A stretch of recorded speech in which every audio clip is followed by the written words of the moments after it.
ব্যবসা চালিয়ে যায় এই জন্য আমি ওনাদের বলেছি আর আমরা আসতে চাইবো না।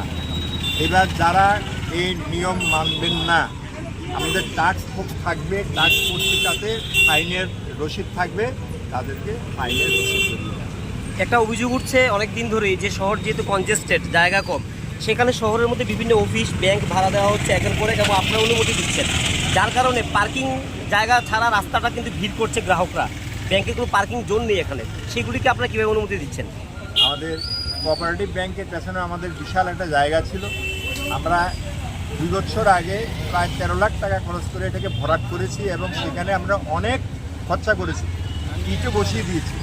কিন্তু দেখা গেল এটা যেহেতু পুকুর ছিল, এটা একটু নিচে নেমে গেছে, সুতরাং আবারও এটাকে একটা স্থায়ীভাবে একটা পার্কিং জোন করার জন্য আমার চেষ্টা রয়েছে। মাটি ভরাট করতে হবে আগে, এই কারণে মাটি ভরাট কাজ চলছে।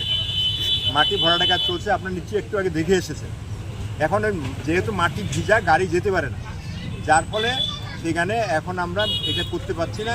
আমি এখানে আমাদের সবজি আড়ত থাকবে, পানের আড়ত থাকবে, তাদেরকে আমি কমিটমেন্ট দিয়েছি অ্যাট দি লেটেস্ট সেপ্টেম্বরের মধ্যে সেখানে আড়তের ঘর করে দেওয়া হবে। পৌরসভার পক্ষ থেকে স্থায়ী একটা পার্কিং জোন করে দেওয়া হবে, মাটি ভরাট করে সেখানে ইট বসিয়ে যাতে গাড়ি থাকতে পারে।